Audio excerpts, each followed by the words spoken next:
আজকে আমি আপনাদেরকে একটা জিনিস দেখাবো। জিনিসটা আসলে দেখলে আপনি আন্দাজ করতে পারবেন। এই জিনিসটা আমার কাছে নতুন। আমি প্রায় ওই ফ্লাইওভার দিয়ে যাই। গতকাল হয়তো বা আমি যে কোনো কারণে নিচ দিয়ে যাচ্ছিলাম। এটা হচ্ছে বিমানবন্দর সড়ক। ঠিক উত্তরা থেকে আপনি ধরেন খিলগাঁওয়ের দিকে যাচ্ছেন। সো আমি বিমানবন্দর রেলওয়ে স্টেশনের সামনে গতকালকে এমন একটা জিনিস দেখলাম। দেখার পরে আমি আসলে হতভম্ব। এটা কিভাবে সম্ভব হয়? এটা কিন্তু মেইন রোড, হ্যাঁ। এইখান দিয়েই বাস চলাচল করে, মানে বাস যানবাহন থেকে সব কিছু এখান দিয়ে চলাচল করে। এই দেখেন আমার বাম পাশ দিয়ে দোকান, মানে একটা ছিল ভাসমান দোকান আর এগুলো হচ্ছে স্থায়ী দোকান। উপরে নর্মালি ছাউনি দিয়ে তারপর সবাই গাটি ঘেরে দোকানগুলা করছে এখানে। আর প্রত্যেকটা দোকান দেখেন ছাউনি দেওয়া, এগুলো পার্মানেন্ট দোকান। এখানে সবগুলো দোকান পার্মানেন্ট। আমি যদি আর একটু ভিতরের দিকে যাই আপনি আর দেখবেন, এই দেখেন এখানে টেবিল, তারপরে চেয়ার টেয়ার বসার জন্য, মানুষের কাস্টমার বসার জন্য যা যা উপকরণ দেওয়া সবই আছে। মানে সবগুলো স্থায়ী দোকান। অ্যাকচুয়ালি এটা আমি যে যাচ্ছি, এটা মেইন রোড। অ্যাকচুয়ালি এটা কিন্তু আগে তো বাউন্ডারির ভিতরে ছিল, বিমানবন্দর এরিয়ার ভিতরে ছিল, রেলওয়ে স্টেশনের যে এরিয়াটা সেটার ভিতরে ছিল। কিন্তু এখন যে দোকানপাটগুলো সবগুলো মেইন রোডে। মানে এইগুলোর অনুমোদন কে দিল?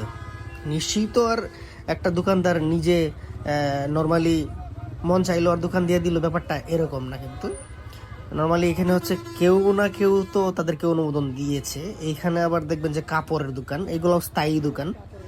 দোকানগুলো রাত্রে বন্ধ হয়ে গেল, এখানে যে তাদের আবাসস্থল যে একটা তাদের যে একটা মানে ম্যাপ আছে দোকানের, যে এইখানে দোকান ছিল, এটা এটা থেকেই যায়। মানে এটা পুরোটাই আসলে বিমানবন্দর রেলওয়ে স্টেশনের সামনে যে মেইন রোড, মেইন সড়কের পুরোটাই এইভাবে, হ্যাঁ। যাই হোক, আসলে এই অনুমোদনগুলা কারা দিল? এটা তো 5 আগস্টের আগে ছিল না। আমার এই 5 আগস্টের কথা শুনে আপনি আবার বিভ্রান্ত হবেন না যে আমি 5 আগস্টের আগের ব্যাপারটাকে প্রমোট করতেছি, এইটা না। ব্যাপারটা যে এই যে দোকানপাটের মেইন রোডে, সরাসরি মেইন রোডে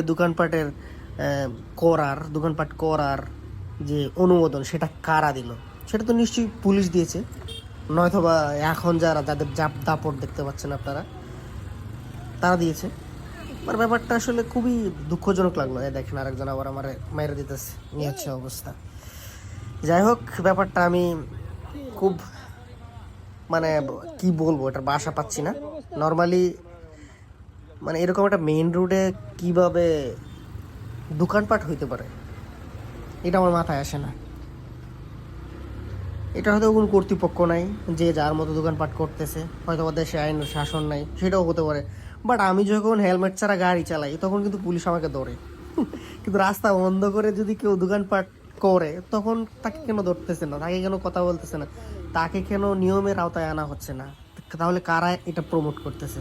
এটা কিন্তু মর্মান্তিক একটা বিষয়। আপনি একটা মেইন রোডে এরকম গাটি গেড়ে দোকানপাট করতেছেন, বাট আপনাকে কোনো বাধার সম্মুখীন হতে হচ্ছে না। মানে কোনো নিয়ম কানুনই নাই এই দেশে, তাই মনে হচ্ছে। ওকে, দেখেন, যাও ভালো মনে করেন।